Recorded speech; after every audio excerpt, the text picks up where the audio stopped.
Hey guys, Matt Gurney here, Jen Gerson with me for the latest episode of the Line podcast. It is August the 15th, 2024. Temporary foreign workers, modern day slavery, immigration problems abound. What are the feds saying about it? We're going to talk about Raygun. Jen's fired up about that. I'm going to give you the latest update on the state of our collapsing media. All that and more on the latest episode of the Line podcast.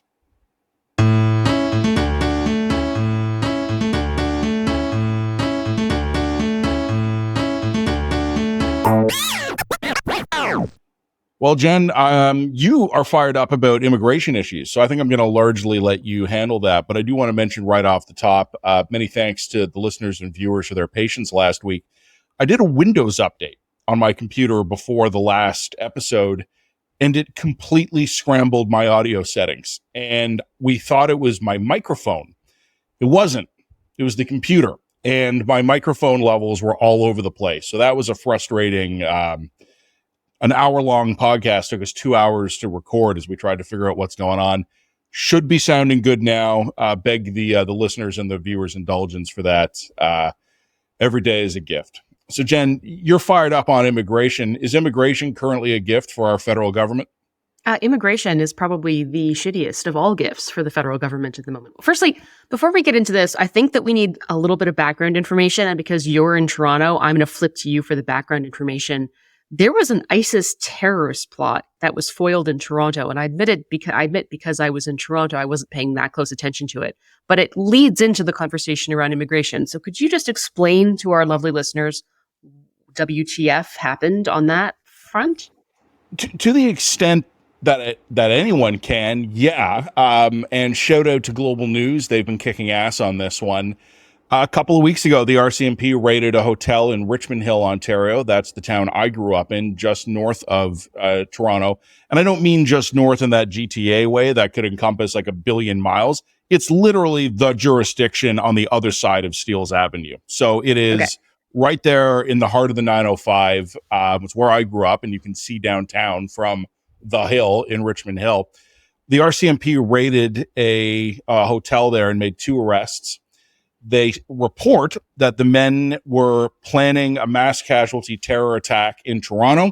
They have not provided any clarity as to what the target was. Given current events, there's a lot of concern in the Jewish community, but that's just speculation. No one knows for sure. These 2 gentlemen, apparently, who are now accused, it's a father and son. They apparently were loyal to the Islamic State and were going to conduct the terror attack in the name of the Islamic State. Apparently, they had accumulated their weapons and were ready to go. This apparently was an imminent threat. They had recorded a video, which has not been released, but the RCMP obviously say they have the video. And that was all the backdrop to what was happening in the Toronto area. But then what came out was that there was 1 extra charge levied against the older gentleman. And the RCMP said they have come into possession of a video from 2015 in which this gentleman, the accused, is shown apparently, according to reports, on an ISIS video hacking someone with a sword. We don't know if the person was alive or dead, which is why the RCMP has laid an aggravated assault charge. We don't know if it was dismembering a dead body or if it was murder. So the RCMP went with aggravated assault, which is sort of weird, but there you go. One of the things that we have found out, again, shout out to Global, these gentlemen were in Canada legally. They had come into Canada legally. They had immigrated here and they had obtained Canadian citizenship. They had done that after the 2015 apparent reported hacking incident.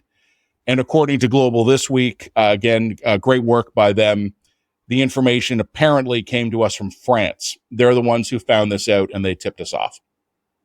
Okay, so a couple of interesting things. My understanding is that the father is a Canadian citizen, but the son is not. That's my understanding. I understood that to be the opposite, but okay, I'll take your word on that one. I've been on vacation for a week. I will double check that and see if I'm incorrect. I apologize. Podcast. The point is, I think one of these people was a legitimate Canadian citizen. One of these individuals was not. Which one is irrelevant for the point that I'm about to make. So there's two fundamental questions I think at play here, and that is, how did the gentleman who became a Canadian citizen become a Canadian citizen after being so heavily involved with terrorist activities in the Islamic State? What's the That's a background good question. checking? And I mean, it's a fair question. Now, I can understand people can lie in immigration forms. Like, it's not impossible to me. I'm not immediately assuming that the government screwed up here.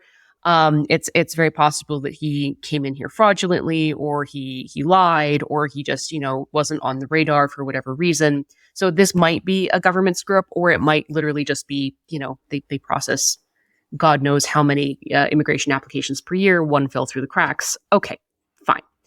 I don't think that's necessarily a scandal. It's just worth noting that obviously some gap in the system is there in terms of vetting and processing. The second point, which is actually more interesting, was how the immigration minister, Mark Miller, responded to this. Because when he was sort of under pressure, under fire for obvious reasons, because of the first question, he basically says something to the effect of, "I'm horrified and disgusted, and I'm going to look to see if we can get his citizenship status revoked." This raised a lot of eyebrows for those of us who have been around since 2015 and the conversations around Bill C-24, if you will. It all sounded very familiar. All sounded a little bit familiar. Yeah. For people who may not be aware how this works, if someone is not a dual citizen and is a Canadian citizen and a Canadian citizen alone, you legally cannot revoke their citizenship. You can't make them stateless. You can't make them stateless. You can't. Yeah. You're stuck with them. But if someone is a dual citizen, so a citizen of another country and Canada, then the conversation gets a little bit more complicated and a little bit more messy. And what had happened sort of at the end of the Harper era, as the Harper conservatives were running out of ideas, is Harper wanted to pass a kind of legislative overhaul in which he would give the immigration minister full power to revoke a dual citizen in the instance that person was involved in, say, terrorism or some other serious overseas crime. It would give an extraordinary discretion to the minister to just say, yoink, not us, not our problem in that circumstance. Even if that person were convicted of a terrorism offense in a foreign country, the Canadian immigration minister could say, no, not us, we're revoking your citizenship. Now, again, I would point out, we're only talking about revoking citizenships of people who were dual citizens. No immigration minister could have the right to revoke the immigration status of someone who was only Canadian. Like if they're born and raised in Canada, we're stuck with you. Like that's just what it is, right? Like you can't make a person stateless. Canadian government can't revoke my citizenship or your citizenship. No, that's right. I mean, that's an interesting question. If we we got a second passport. If we got a second passport, moved to another country, and then we renounced our citizenship in Canada or something, or in that kind of circumstance, then potentially could they? I don't know. We'd need an immigration lawyer to talk about that. I'm going to preemptively avoid an Andrew Scheer-esque fuck up here and just note that I have no surprise second citizenships. Yeah, Canadian you can't kick us out. And also, I think it's a different conversation if you're talking about someone who is born in the country. Like if someone is born in the country, like the country of birth, I think it's a harder thing to get rid of their citizenship than it is in other circumstances. But again, we would need to talk to an immigration lawyer and all that. That's all interesting side note conversation. What's interesting is that if you were paying attention during the 2015 election, one of the major controversies, if you recall, of the 2015 election was the Liberals' adamant refusal to revoke even dual citizenships from citizens under any circumstance. There were strong sort of like a Canadian citizen is a Canadian citizen is a Canadian citizen. Canadian's a Canadian is a Canadian. Canadian's a Canadian's a Canadian. And if you revoke someone's citizenship for any circumstance, even including the horrors of terrorism, you are cheapening Canadian citizenship for everyone. And I think this also played into a lot of people who are immigrants to the country and who maintain dual citizenship. This real fear that, they could have their Canadianness, and not only their Canadian citizenship, but their Canadianness fundamentally undermined by this legislation. So it's real funny. It's like, I think there's an interesting argument there. There's an interesting interplay of values there that it's worth playing out and understanding, right? But it's just real funny that 9 years later, when faced with a really ugly case like this, you now have the adamant liberals, Canadians and Canadians and Canadians saying, yeah, maybe those powers that Harper would have given me to revoke the citizenship of this asshole would have been kind of nice. Well, I mean, In it's this sort of a easy circumstance. Yeah. I mean, it's easy to pick on a policy idea when it's one of the nastier policy ideas of that meanie you're replacing.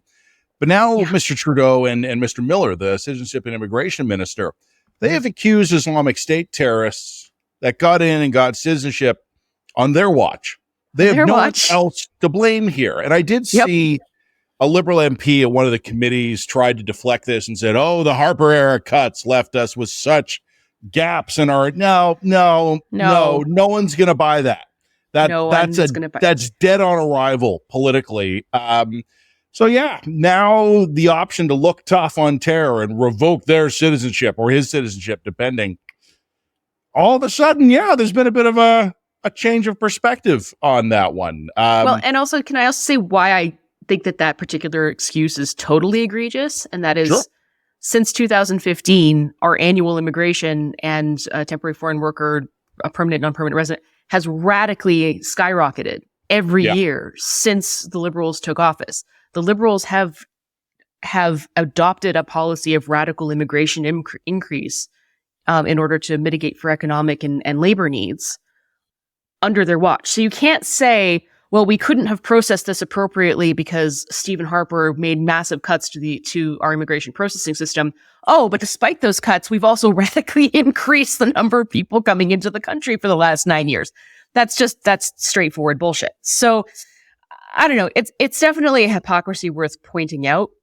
The other thing that I would say was interesting from my perspective on the immigration file was this report that came out of a UN special rapporteur who had some absolutely damning comments on Canada's temporary foreign worker system. Awfully strong language. Oh, and in fact, shall we pull up the quote? He actually if you've got it, pull it up. Yeah, he said something to the effect of, our temporary foreign worker program creates modern slavery or enables modern slavery. Modern day slavery. So this is, and again, you can't go back and blame the Harper government for this one because, the Harper government. But Canadians are the nice people, Jen. Right. Well, look, absolutely. Did we have temporary foreign workers under the Harper government? Yes, absolutely we did. Has the number of temporary foreign workers, again, radically increased along with the Liberals,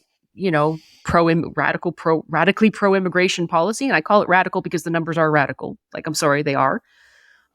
Also, yes. So, I mean, I don't have the stats on hand. I'll put that in the written dispatch, but we are above, I think we had again, I'm pulling this from my memory, so my apologies if I'm wrong. I think our goal for temporary foreign workers was something like 5% of the workforce, and they're now at something like 6.8. So we're above even the Liberals' own goals for the number of people that are coming into the system through this program. And I would like to say that I don't want to be accused of demonizing temporary foreign workers. I think that the issue here isn't that we have temporary foreign workers come in. The issue here is that the program and the way that it's structured is inherently exploitative.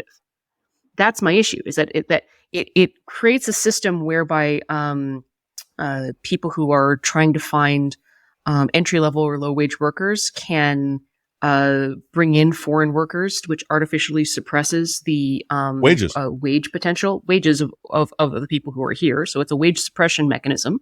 So it's huge. It's a tool of capital, and it's a tool of wealthy people to maintain wealth by keeping down wages.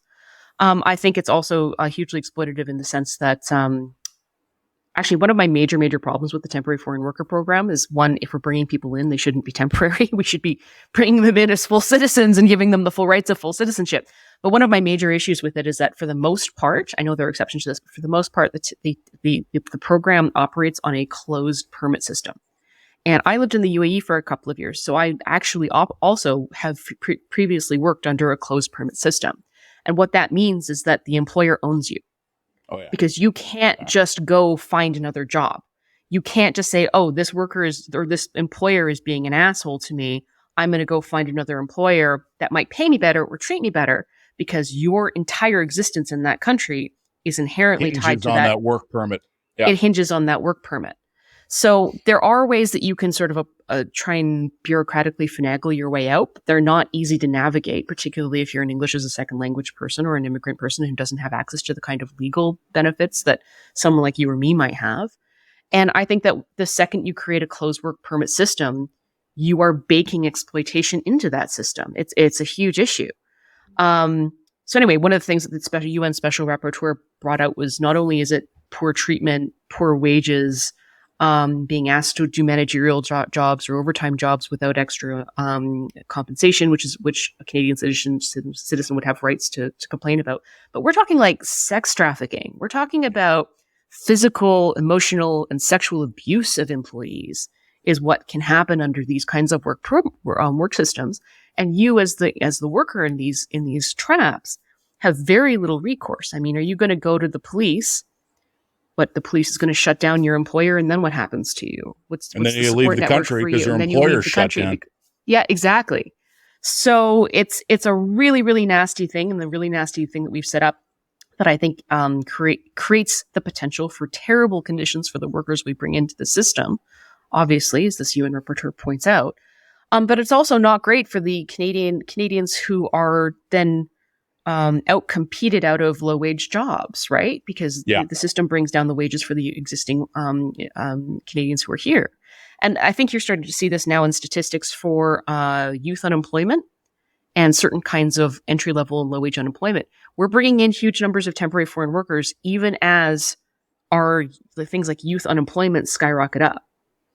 And I think youth unemployment, again, I'm pulling this out of my memory banks here, it's like 14.8% or something really crazy. Like, countries that have serious youth unemployment problems are not healthy countries. When your youth can't be employed and can't get themselves into the workplace, that has bad downstream effects for the employment force as time goes by, and it creates more and more alienation and disaffection among youth. I mean, cue here British riots, right? It creates social problems. It's exploitative. I think it's a bad system, and I think the fact that it's been allowed to get out of control in the way that it has is something that we should all be very, very unhappy about, frankly. I was talking about this issue on my satellite radio show earlier in the week, and someone messaged me and said, I work in retail and I'm struggling to find Canadians willing to take these jobs. And the temporary foreign workers program was not intended for retail or fast food jobs. But he goes, I'm having a hard time finding people willing to work these jobs. Raise wages. Like I'm Adam Smith is going to come kick you in the balls if you try to make that argument with me. Don't. It's the most basic economics that you can imagine. The other point I would just make here, that something that's so frustrating about this program, and Jen, your point about closed work permits and whatnot. Every problem we're having with the temporary foreign workers program was spectacularly foreseeable. It's not like, oh man, this totally crept up on us. Who could have possibly imagined that a closed work permit situation would lead to worker exploitation? Anybody, literally anybody with any subject matter expertise who had thought about this for 15 or 20 seconds. So I don't think the government has gone out of their way to come up with bad policies, but I think, as is so often the case with this government, they failed to respond when their programs started to get out of control and got into the, how dare you criticize us, you right-wing disinformation monger. And then things clearly like our problem is racism, Matt. That's obviously our issue with the temporary. I mean, no. The inability of this government to accept that any criticism could be in good faith is the greatest threat to this government. Like, it's kind of like, what is pain, right? Biologically, evolutionary, pain is your body's way of telling you to stop. Don't do what you're doing. When the Liberal Party as a political institution experiences pain, they assume the pain is racist or disinfo. They never seem to, they get danger signals coming, and instead of going, we should heed that and course correct, they double down, they say, fuck you, and whoever's criticizing them. And the next thing you know, you have the UN accusing us of being modern-day slavers and ISIS guys allegedly plotting to hack people to death in Toronto. Okay, great work, everybody. 2 thumbs up. Like and subscribe. Like and subscribe. So I'm almost afraid to see where this is going to go. But Jen has told me that she is really fired up about Raygun. And I'm trying to remember. That's Rachel Gunn, the Australian breakdancer. Rachel Gunn. Now, I realize... Okay, no. Whoa. Very important, right. very important. Okay, all right. I'm going to let you do your thing now. All right. Don't get us sued. I won't get us sued. Because Raygun is on the warpath. All right. She's pushing back against critics. I'm willing to be pushed back against within the boundaries of legal libel law. Raygun. Rachel Gunn. So, I will admit that this is outside my wheelhouse. I am not an expert on breakdancing, which should surprise absolutely no one. I'm also not an expert on sports or the Olympics. I occasionally like to watch some of these things. My husband and I got very into Olympic weightlifting this year. Okay. We were super big fans about that, and I followed him down that particular rabbit hole. I'm here for it. But I will admit that I had fairly agnostic opinions about breakdancing being introduced as a kind of trial run in this year's Olympics. I was like, okay, I'm open-minded. I can see where this goes.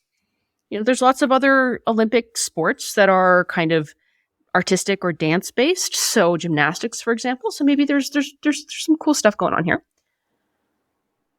And I watched the breakdance off between Raygun and her French opponent, whose name eludes me at the moment. And it was so interesting because when Raygun's French opponent started to do her thing, I was like, cool. Like, this is cool. I get it. There's a lot of athleticism going on here. There's a lot of movement. It's all improvised. That's really hard. Some of the stunts and tricks, are really advanced. There's stuff going on here. Was this Raygun or the French woman? No, the French. And then Raygun gets on the stage, and she looks like a middle-aged woman with no flow, no movement, no real natural athleticism who can do a couple of breakdance moves. And it made me despair of Western civilization. So I went from being completely open-minded. Okay, this is a cool thing the Olympics are trying to do, and also they're bringing in some more marginalized sports. It's a street sport. That's awesome. There's some legitimate athleticism here. To full on like Jordan Peterson style, like bring back the original Greek games. I want the 4 sports that was mentioned by Plato. Like, you know what I mean? Like, I went full 180 on this. Because Raygun was embarrassingly bad. And I'm sorry, if I can spot that she was embarrassingly bad and poor at that sport, I don't think that this should really be that controversial. And I realize that videos came out of Raygun and her qualifying, and videos came out of Raygun sort of after the fact doing the breakdancing as well. And she did better than she did in the Olympic showdown, but she still wasn't good. She was still like a kind of stiff 40-year-old woman, 38-year-old woman with very little natural athleticism or talent and no flow at all, who could do a couple of breakdance moves. That's what she was. That she should have been nowhere near the Olympics. She may have been able to pull out some fun moves at local bars or something, but like she should have been nowhere near the Olympics. And watching her next to the actual Olympic athletes who had gone to the Olympics for breakdancing was embarrassing, and it was shameful. And in my qualified non-libelous opinion, that was dishonorable. Her conduct was dishonorable. Part of what it means to be an honorable person as a human, male or female, means, yes, you need to have some girl boss energy. You need to have some confidence going into things. But you also need to pair that with a degree of self-awareness. Okay? Just enough self-awareness to be able to say, I really love this. I'm a PhD. She does a PhD in breakdancing. She's really passionate about it. That's great. That's wonderful. But she needed to pair that with enough self-awareness to say, I don't deserve a spot at the Olympics. I'm not actually that much of an athlete. I'm not actually that good. I can be passionate about this. I can be a champion of this sport without needing to center myself in it. And that would have demonstrated the kind of self-awareness that was necessary for basic honorable conduct. And the fact that there are aspects of the culture that are refusing to call her out for dishonorable conduct and lack of self-awareness and are instead lionizing her, I think that that's a bad sign for Western civilization. Like, I'm sorry, I don't think that rewarding shamelessness and lack of self-awareness is a good thing. I don't think that making this woman more famous than all of the athletes who are radically more talented than her is a good thing. To me, there's almost something deeply nihilistic about this impulse. It's like, we think the whole system is so broken and so rigged that we're going to champion the people who are who make shameless fun of that system. Like, you know what I mean? Like, it demonstrates a total disconnect and lack of faith in the inherent structures around us when we champion people who undermine those structures. And so, like, I can criticize this as dishonorable conduct from a conservative perspective. I can also criticize this from a more left-wing perspective and point out that this is like an obviously privileged middle-aged white woman who came in, took a spot from a more disadvantaged individual who probably would have come from a more disadvantaged place than she did, made an embarrassment of herself and the sport. I don't know the degree to which her conduct led to the sport not coming back in the next Olympics. I mean, I don't think that's knowable, but you know, she embarrassed herself, and there are lots of people who are now only watching her clips and the most embarrassing aspects of her clips and judging all of breakdancing from the worst of her performance. And if you are someone who is serious about your left-wing politics and is serious about the importance of, you know, being an ally to marginalized communities, that is the worst way I could possibly imagine to be an ally to those communities, right? And so I would like to close off my little rant here by pointing that the part of this that is in my lane is the fact that, unbeknownst to most people who've been following the Raygun controversy and memes, is that a Canadian actually won gold in the men's division of breakdancing. That Canadian was Phil Wizard Kim. I watched his full performance. He was baller. He blew my mind to watch him. He was incredible to watch. He absolutely should be one of the superstars coming out of this Olympics. No questions, no notes. And instead, it's this Australian bitch. And it pisses me off. That's all I have to say about the matter. And on that note, my glasses back. I'm somewhere balanced on the finest possible line between horrified and deeply impressed. Because I'm just glancing at the clock there. You just went like 8.5 minutes on Raygun. And you're really fired up about this. I'm really fired up. Like, I've seen you less upset after like spree killings and genocides. I'm a bad person. But I did find your argument compelling. So It's a gift. I don't know. It's a gift. I mean, look, there's that old joke that every Olympic event should have one completely average Joe in it doing their best. And then that would serve as like a baseline for the audience to show just how remarkable the athletes actually are. I guess having perhaps done that with Raygun, we're never going to do it again. Well, no, because the average Joe becomes the most famous person in the room. All you need is shamelessness to win the system. And that just means that the system really is messed up. Have you ever seen the movie Rudy? No. I just watched it recently, which is why it's on my mind. It's based on a true story, Hollywood movie about a guy from like a hard scrabble, working class background, honorable, good family, but very blue collar, who is his dream is to play for Notre Dame as in football, even though he's like 5'0" and has no athletic talent. And it's his story of actually scrambling to the point where he is dressed and plays 3 plays in 1 game and therefore achieved his life dream of playing for Notre Dame in football. And it's an inspiring story.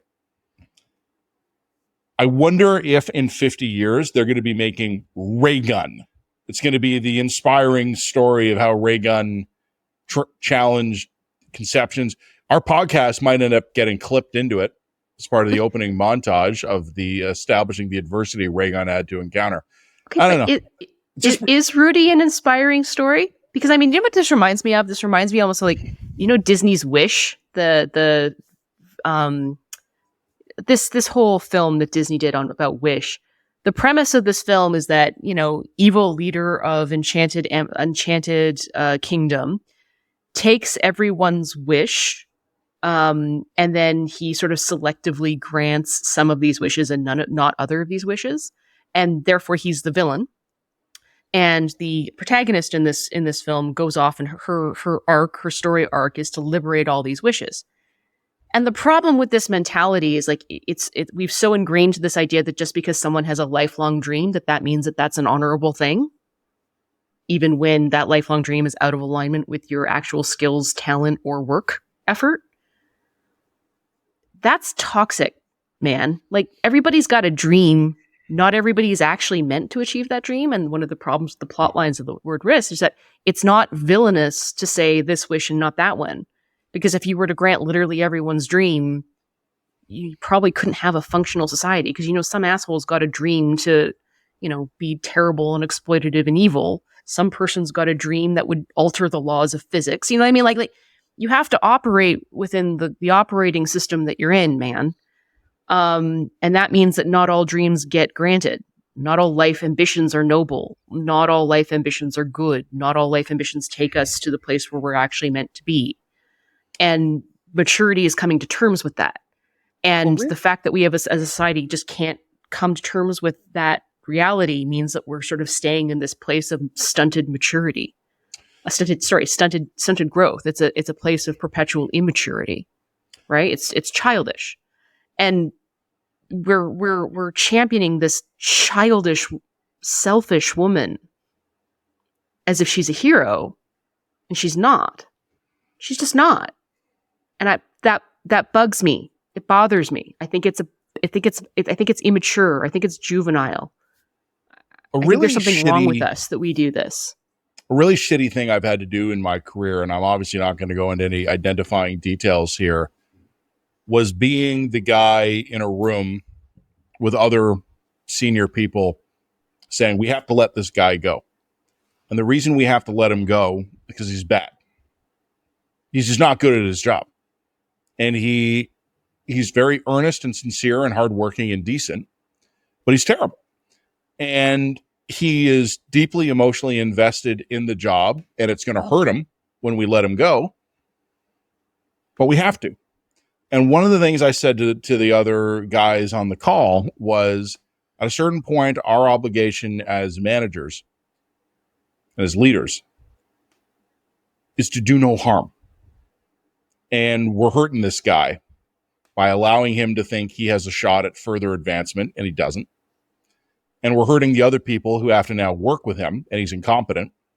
And it's time for us to put on our big kid pants and send this guy off on a new life trajectory that he may actually thrive in, and to rid us of the anchor of his presence. And I was definitely the asshole in the room for saying it, but that's exactly what ended up happening. Someone needed to just say it first. And I really applaud the instinct in general to be nice as a default position. But sometimes nice ain't nice. Sometimes you can kill someone with kindness. And maybe sometimes being nice is more about how you feel than about doing what's best for the other person in the room. And the other, right? and the group itself.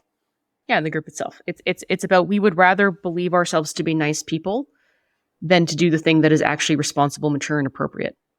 And right? Probably fundamentally in everyone's best interest. And in everybody's best interest in the long run, right? Because you feel bad doing it. It's not a pleasant thing to do. No, it's not. No, and nobody wants to be the villain in someone else's head. Yeah. Nobody wants to serve that role. Yeah, no But one wants to ruin. Well, I mean, most of us. I'll rephrase. Most of us don't want to you don't ruin want to ruin someone's other day. people's dream. You don't want to ruin people's dream. You don't want to ruin people's self-perception. You don't you don't want to send people into existential spirals about what they're doing in their life. Like nobody wants to be that person. However, I think a key aspect of maturity is coming to terms with the fact that you will be the villain in another person's head, and you just need to accept that that's what life is, and being okay with that.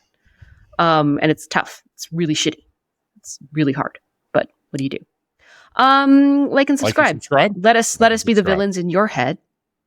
Consider reading us at www.readtheline.ca. This is what we live for. So, Matt, I have a confession to make. Yeah. Okay. I've been avoiding Twitter all summer. Good. I've not logged on once since June. I feel good about that. I feel excellent about that. You'll notice that I feel calmer. I feel saner. But it does mean that I am less informed about the latest bullshit media drama. Yeah, I'm radically less informed about the latest bullshit media drama. I took like a 4-month complete exit from Twitter, and I came back not because of addiction, I tell myself, but because actually I found I was less able to do the job because I was just missing stories.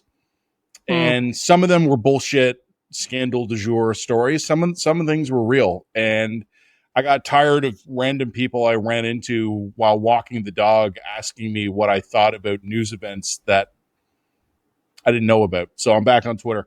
But no, I've probably cut my Twitter use down by about 90% in the summer. I'm with you. Delete the app from my phone. When I'm actually at a PC, I might tweet a bit or check for direct messages. But you're setting me up to tell 2 media stories this week that you had no idea about until I brought them to I had not heard anything about them. So I'll start with the one that's easy. Well, not easy, but simpler. Really sad news. CHML 900 is a news talk radio, or was a news talk radio station in Hamilton, Ontario, that had been broadcasting for almost 97 years. Their 97th birthday was going to be next month, and it was shut down without no warning. Basically, the guys who were on the air in the morning got told, shut it down at noon. Like, as of noon, we are ceasing all broadcasts. And I don't know who it was. Maybe it was an anchor. I didn't recognize the voice. I know some of the people work at CHML. I didn't recognize the voice, but someone went on the air and said, an important announcement. We are ceasing broadcasting effective immediately. Thank you to our listeners and advertisers. Dead air. And this isn't new. A lot of radio stations have shut down in Canada and the United States, right across North America in recent years. But most of them have been entertainment stations. Music that can't compete with Spotify playlists, or sports that can't compete with streaming apps, things like that. Some news stations have closed, and I'm not saying otherwise, but there haven't been that many. It's mostly been entertainment. And most of them have been small markets. Hamilton's not a small market. Hamilton's a pretty big city. I'm born and raised Toronto. I am genetically programmed to look down on Hamilton. But I'm just talking demographics. It's a big city. It should be able to support a news station. But the economics are gone. And look, I'm not going to belabor the point. You and I have talked about this a lot before. Like, you and I have spent our careers knowing we were in the period of a declining legacy mainstream media. And I wrote a column for this, about this for TVO a couple days ago. The fat was long since trimmed out of the Canadian legacy media operations. In recent years, all the cuts have been to muscle and bone. And this week in Hamilton, the latest cut was fatal. There was nothing left to cut. They just had to shut it down. So there's only one thing that I would just observe about that. I mean, obviously, that's really sad, and like all of our thoughts go out to our colleagues. But I think that there are a lot of people now who are so inundated with information in the information environment that they can't appreciate how significant a cut like that actually is and why it's significant. Because it's like, well, I mean, I can't get my news in Hamilton, but like I've got 500 million podcasts. I've got access to tons of news. Like, what's the problem if one of these Why? things Yeah. goes up? Why would I care What's about the my issue? local radio station? Don't Yeah, you know and a guy just got stabbed on the tube in London? yeah, exactly. And like, there's a couple of things that I think people need to be aware of because they get so overloaded with overall information that they're kind of missing the forest for the trees. Yeah, it's not like when we say that the media is collapsing, the media is collapsing. That doesn't mean that your information environment is going dry. It's a question of what's replacing it, right? So what's replacing it is more international news, because international news is a more consolidated form of news. So it's less local, it's less focused. It's less news. It's more things like talk radio. It's more commentary. I mean, we at the line are guilty of this ourselves. The reason why talk radio and commentary is doing comparatively fine is because it's cheap. It's cheaper. It's dirt cheap. Costs nothing. It costs the staff of the person yammering, and like we're cheap and we talk a lot, you know. Make it up on volume. Yeah, exactly. And we don't, you don't have to spend the same kind of money sending people out in the field, actually going to the council meetings, actually doing things and actually generating new information, right? So it gets replaced with that kind of a format. And then the other problem is that all talk radio, sorry, my apologies, all talk radio fundamentally and commentary. I mean, I think we try to avoid this trap as much as possible, but all of this type of commentary follows the same economic incentive. And the economic incentive is not to generate new information. The economic incentive is to feed a specific audience what it wants to hear, right? In our case, I think we've cultivated a really good audience of people who are looking for measured commentary on the Canadian sphere from a kind of conservative-ish perspective, but non-partisan perspective. That's a really good audience to cultivate because it means that we can be really straight up and honest with that audience about what we think. But this is not actually a big audience. If we wanted to maximize our revenue and play to our incentives, we wouldn't be doing measured commentary. We'd be doing fire on hair, hell and brimstone, the Liberals or every segment would be your Raygun segment. Yeah, every segment would be our Raygun segment. Every segment would be like the latest from the culture wars.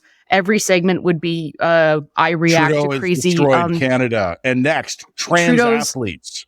Yeah, exactly. Trudeau's about to destroy Canada, or Trudeau is going to declare a liberal dictatorship. We'd be doing stuff like Matt and Jen react to liberal TikToks. Like, we'd be doing shit like that. There's lots of that out there. That actually might be fun. We should consider that. But I mean, look, there's lots of that out there, and we don't really want to compete with that space. But that's where the audience actually is, right? I would find it exhausting. And we just don't want to. And also, we just don't want to do it. Like, it's just, we want to cultivate an audience of thoughtful people who are interested in thoughtful a conversation about what's going on in Canada specifically. That's the audience we want to talk to. After talking to them. Yeah, exactly. I want to cultivate an audience of people whom I like and respect and can talk to as if I like and respect them. And that means I'm not going to talk down to them. I'm not going to pretend that I'm smarter than them. And I'm also not going to pretend I'll talk down to them when they annoy me, but I'll talk to them. Well, exactly, right? But that means that limits the scale of our growth, right? Because we're not being smart in terms of the audience selection that we're going for, right? This is not the most economically lucrative. Measured centrists who want to have reasonable conversations is not the growth market. It is not the economic alignment and assignment.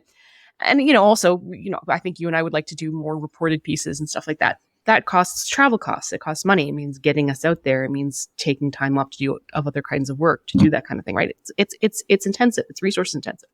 That's what the sort of stuff that overwhelmingly your newsfeed is not being filled by, and instead it's being filled by other types of content that's much more superficial. It's much cheaper to produce, and it's much more commentary focused. I mean, like I said, you and I deserve some criticism for this because we are a commentary focused website. So we're engaging in this trend to some extent as well. Although I think we're trying to do it responsibly, but whatever. Other people disagree. That's fine. But this is what I think people don't understand about the class. Just had a whole little journey there in about 5 seconds. We can be deserved, criticized, maybe fairly, but fuck it, whatever.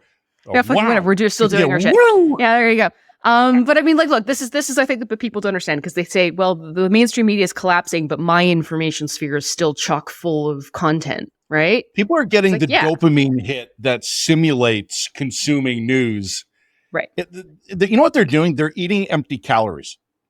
That's right. It's junk food. Calories. Yeah. They're eating Cheetos, and they're like, I'm not hungry. I haven't listened to a local radio station or read a local newspaper in weeks, and I'm not hungry. Meanwhile, they have no vitamins. Like, that's what the information diet is becoming, junk food. Yeah. And there's a gentleman who I've been tweeting with over the last couple of days, who may end up hearing this because he says he's a line listener. He said, I support the independent guys. I don't have any time for the mainstream. I want more Matt Gurneys, he said. I don't want the CBC or CTV or the Globe and Mail. I can't function without the CBC, the CTV, and the Globe and Mail. Right. I operate as part of an ecosystem that depends on them being there. It's like, you know what would happen if all the bees died, right? Like, the ecosystem collapses. If you keep knocking out the organizations that have the ability to have full-time staff newsrooms doing general day-to-day coverage, we will have such enormous information gaps in our ecosystem that you and I will not be able to function well.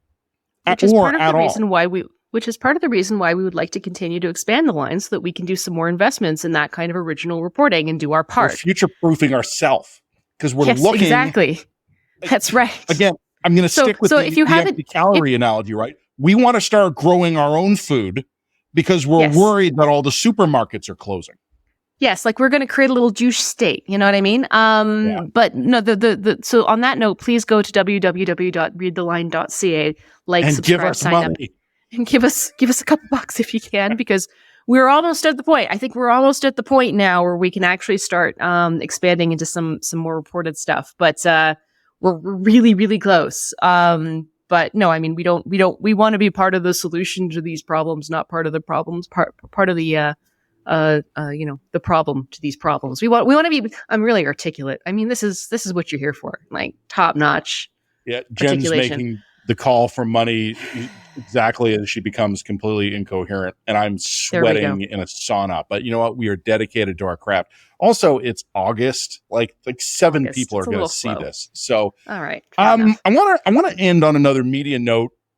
I don't have a ton to say, but I did dip onto Twitter yesterday, and I saw so many tweets claiming that some editorialist in Niagara, and we'll include the link in the written dispatch, obviously, had taken Pierre Poilievre to the woodshed, calling him out for his lies, and had just given the kind of, I saw so many liberal partisans saying, why isn't the rest of the media doing what this small outlet in Niagara did? And I opened that thinking that had just happened. I opened it thinking, all right, Pierre Poilievre, who is, as you and I have often said, trading to a depressing extent in talking points and warmed over bromides. Mm-hmm. I thought very possible he got over his skis somewhere and got demolished by some scrappy small town editorialists. And great. Good for you doing your job, right? Yeah. So I went into it thinking, I'm going to go read an ass kicking. And I read it. Which by the way, we should point. We love an ass kicking, no matter whom it gets directed at. Absolutely. Those of us who are professionals really do love a good professional. Haha, you showed them. It doesn't really matter who got shown. Game. Yeah, you got to respect game. Exactly, right? Yeah. And I went in. It's never happened before. I went in thinking that this was going to be a scrappy independent guy, absolutely demolishing Pierre Poilievre, who I assume showed up at some rally with his usual warmed over, lazy talking points and got smoked by a guy who came prepared. And one of the reasons I expected this is because you and I have been saying for years that the press needs to adapt to how they're handling Pierre Poilievre. Yeah. And if someone had done it successfully, I was here for it. Cool. This editorial that is being loudly praised by certain segments of the Canadian commentariat is not a good editorial. And I have 2 specific problems with it. I'm not just going to dismiss it. It's well written, well argued, passionate, blah, blah, blah. One of them is that there is either an error or a conscious and deliberate misconstruction of something Pierre Poilievre said. Pierre Poilievre was asked, what are you going to do to support the media? And he's like, we're going to get out of the way. We're going to prioritize free speech. We're going to allow the market to decide. We're going to get rid of the censorship laws. And a significant part of the editorial then responds, the C-18 isn't censorship, the Online News Act. If anyone's censoring us, it's Meta that's blocking our news links. Okay. Ooh. So I'm not the Poilievre whisperer here, but I'm pretty sure he was talking about the Online Harms Act and the other related bits of legislation that have been expanding CRTC jurisdiction over increasing parts of the Canadian media landscape. So, which, by the way, even The Atlantic has criticized for being like a far too radical expansion of state power over. It's not. It's not great. It's not but great. I think it's not great, Bob. For the purposes of our editorialist in Niagara, if you want to take an attack run on Pierre Poilievre, again, I'm here for it. But you got to get it right. And I think spending several paragraphs explaining why C-18 isn't censorship, but ignoring online streaming and online harms That's not either you don't know what's actually in C-63 or you're being disingenuous. Like, come on now. So that's a problem. Yeah. The other thing that I would say is that the rest of the editorial then goes on to laud the Online News Act and the Canadian Local Journalism Initiative, which is 100% cool. Okay. We disagree with that. At the line, our position is different, but I have no objection to a fellow editorialist taking a different line on the issue. Okay, but you just shoveled so much red meat down Pierre Poilievre's gullet, and it loops me right back to where I started on this a couple of minutes ago. I am begging my colleagues in the Canadian media to stop doing Pierre Poilievre's job for him. Because a newspaper that is on the receiving end of federal subsidies, accusing the Conservative opposition leader of lying and defending the subsidies, is not anything other than a gift to said Conservative leader. Let's pretend it's not even a gift because it doesn't even matter on that front. I mean, this is my other issue about Twitter here. Like, just because it was big on Twitter doesn't mean anybody noticed or cared, okay? It was big among Twitter, among the people who are already ideologically predisposed to look for an ass kicking where there wasn't one, right? Like it was a Rorschach test. Secondly, I'm sorry, C-18, the second you start defending C-18, you're self-dealing, okay? And any normal person who is reading your defense of C-18, which is like at the very minimum, legislation that's designed to redirect funds to your employer's pocket, is going to regard that as self-dealing. Some degree of self-awareness is required on this front, even if you agree with C-18. Just a teeny... I remember I was talking about Raygun and self-awareness being a key component of honorable conduct. Yeah. If you want to defend C-18 and say, like, look, this is the type of thing that we actually needed and big tech is the big bad and whatever and ever else, you want to defend that, that's fine. They do that. The editorial does go into that argument. Okay, fine. But just be aware that that's a real bad platform to be building an attack on the Conservatives on. Because it's a self-interested position. It's a monetarily self-interested position. Okay? So right off the bat, you just fight with the media. They want to fight. Well, I don't think it's going to be enough of a fight because, like, as a small-town editorialist is not enough of a figure to be worth getting into a fight on. Not that that's ever stopped here before. But crushed that local guy. Yeah, that's true. That's true. But I mean, anyway, look, and then the other thing I have is like the local journalism initiative. I think the local journalism initiative is actually probably more defensible than C-18. I'm far more neutral on the local journalism initiative because it's a fairly straightforward subsidy to fill in a gap in an area where there is market failure. There's clear and evident. That's what we were talking about a minute ago. Yeah, exactly. My real problem with things like the local journalism initiative is that the government already overwhelmingly interferes in the Canadian media market via the CBC. And the fact that they're having to subsidize private entities to do local news reporting while they're letting CBC get a pass for completely killing small town reporting, that's totally unacceptable. Like the correct mechanism is already here in the marketplace to address this, and that is you should be forcing the CBC to actually staff small towns and small cities. That's literally what it's there for. My friend Brian Kelsey, friend of the line, has what he calls, he's a political staffer. He has what he calls the Kelsey rule, and I love it. It says before government should try to fix a problem, they should first check to see if they're already subsidizing it. Yeah. And this is a perfect example of this. And you and I are not CBC haters, your column from a few months ago about how to fix the CBC, I thought was bang on. Retask it to do this work. So Yes. instead of having the CBC competing with private sector journalism, particularly in small markets, retask the CBC to do the journalism instead of establishing a funding regime to go sustain the private guys who will never be able to outgun the CBC anyway. Fuck. Right. Anyway, so like I just I think that if you want to go in criticizing Pierre Poilievre, there's lots of open targets. There's lots of ways to go in that, and like I said, game meet game. It's he's open and fair game for criticism, just as any other member of our government, our opposition is. But attacking him on "but I want my money" is always going to be a weak rhetorical play. Everything's great. Everything's awesome. Anyway, that's just it's constructive criticism. Take that or leave it. No feedback. I want to get out of the sauna. I'm melting. All right, then let's go. Let's end it. Let's wrap it up.